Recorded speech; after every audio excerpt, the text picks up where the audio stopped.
오늘의 말씀은 잠언 24장 23절에서 34절입니다.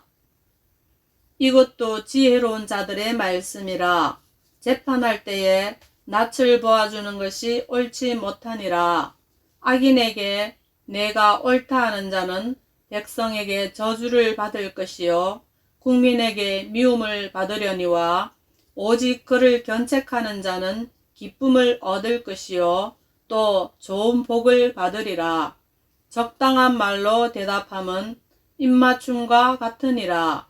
내 일을 밖에서 다스리며 너를 위하여 밭에서 준비하고 그 후에 내 집을 세울지니라. 너는 까닭없이 내 이웃을 쳐서 증인이 되지 말며 내 입술로 속이지 말지니라. 너는 그가 내게 행함같이 나도 그에게 행하여 그가 행한 대로 그 사람에게 갚겠다 말하지 말지니라.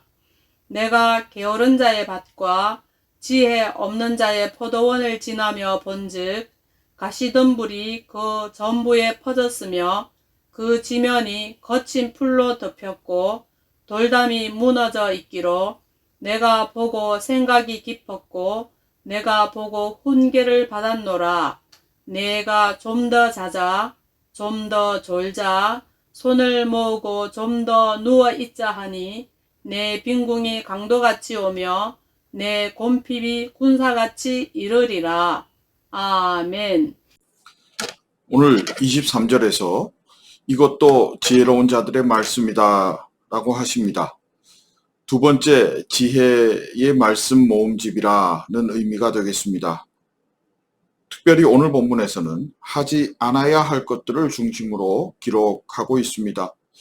첫 번째, 재판할 때입니다. 낯을 봐주는 것, 악인을 향해 옳다고 하지 말아야 한다입니다. 학연, 지연, 혈연 등으로 재판을 굳게 해서는 안 된다는 것이 낯을 봐주는 것이라고 합니다. 악인을 향해 옳다고 해서는 안 되면 당연한 것 아니겠습니까? 그런데 이렇게 당연한 것들을 왜 말씀하실까? 이런 일들이 벌어지고 있다는 것입니다. 지금도 마찬가지입니다. 꼭 재판장이어서가 아니라 공정성과 공의에 대한 문제입니다. 목회도 마찬가지인 것 같습니다. 당회가 공정하지 못하고 공의롭지 못하면 그 목회가 제대로 이루어질 수가 없고 교회가 평안해질 수가 없습니다. 교인들의 마음을 얻기 어렵습니다. 기업도 그렇습니다.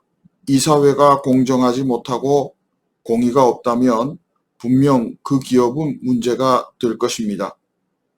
지난 토요일 장례에 조문을 갔다 오다가 돌아오는 길에 광명시를 지나게 되었습니다. 택시 운전하시는 기사분께서 그럽니다. 여기가 LH 사건이 터진 곳 중에 하나입니다. 크게 한 사람들은 지금 구속된 상태입니다. 그 주변을 돌아보면 뭐 별 것 없더라고요. 어디 먼 지역 얘기 같았는데 바로 거기를 지나가게 되었습니다. 국가 공기업이 내부 문서를 이용해 사익을 취했음은 불편부당한 일입니다. 공정성이 사라졌고 공의가 사라져버렸습니다. 그랬더니 우리 모든 국민들이 분노하고 있지 않습니까? 그럴 때 저는 꼭 이런 마음과 생각이 드는 겁니다. 그 중에 예수 믿는 사람은 없겠지?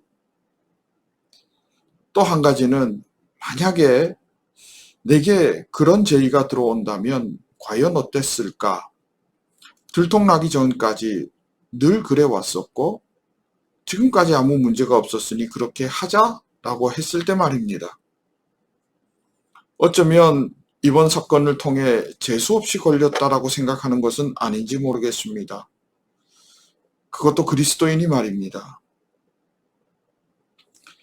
오늘 또 26절은 적당한 말이라는 단어가 나옵니다. 원어는 바른 말로 되어 있습니다. 바른말로 대답함은 입맞춤과 같다. 즉 바른말이야말로 진정한 친밀함의 표현이라고 성경은 말씀하십니다. 공정하고 공의가 흐르는 것이 진정한 친밀감이요 사랑의 표현이라는 말씀입니다. 여러분 진짜 그렇습니까? 사실은 그렇지 않습니다. 그러면 불편합니다. 그렇게 얘기하는 사람, 잘난 척하는 사람 같고 또 뭔가 석연치 않습니다. 여러분 우리 그리스도인은 이런 사회에서 살아가는 사람이 아니라 이런 사회를 만들어야 할 의무가 있는 사람이라는 것입니다. 거짓은 하나님께 없는 속성입니다. 오히려 사탄의 속성 중에 대표 속성이 거짓입니다. 거짓을 품고 속이는 지혜를 꾸미는 사람은 고로 사탄의 패밀리가 되었음을 인정하는 것입니다. 그 이상도 그 이하도 아닙니다. 그래서 하나님의 권속이 될 수 없는 겁니다. 하나님의 패밀리가 될 수 없다는 말씀입니다. 이 거짓의 사회를 바꾸어 놓아야 할 의무가 우리 그리스도인들에게 있다 하는 것입니다. 28절도 역시 마찬가지입니다. 함부로 증인으로 나서지 말고 증언할 때 속이지 말라. 여러분 공정성과 공의에 관한 문제이고 이 신실함에 관한 문제입니다. 여러분 하나님께서 얼마나 거짓과 불의를 싫어하시는지 몇 번에 걸쳐서 같은 말 다른 표현으로 하고 계십니다. 또 한편 그리스도인은 부지런해야 한다 말씀하십니다. 27절 내 일을 밖에서 다스리며 너를 위하여 밭을 준비하고 그 후에 내 집을 세우라 하십니다. 생업터에서 최선을 다해 일하라 말씀하십니다. 신명기에서는 하나님은 생업터도 하나님의 복의 대상임을 분명하게 말씀하십니다. 밖에서도 복을 받을 것이고 나가서도 복을 받을 것이고 들에서도 복을 받고 우양과 그 새끼들도 복을 받는다 합니다. 그 말씀인즉 생업터에서도 하나님의 원칙과 하나님의 일하심 그리고 하나님의 인도하심이 드러나야 함을 말씀하시고 그것이 드러나기를 원하고 계시며 그러기에 하나님께서 복을 부어주시겠다 말씀하시는 것입니다. 사회생활이 신앙생활과 구분되는 것이 아니라 신앙생활이 곧 사회생활이어야 한다는 것입니다.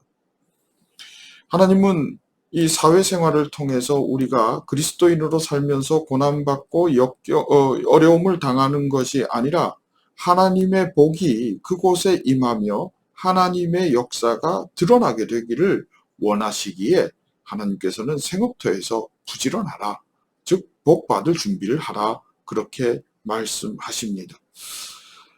이런 문구를 보았습니다. 배워서는 아는데 본바가 없어 행하지를 못한다. 그 아이들이요.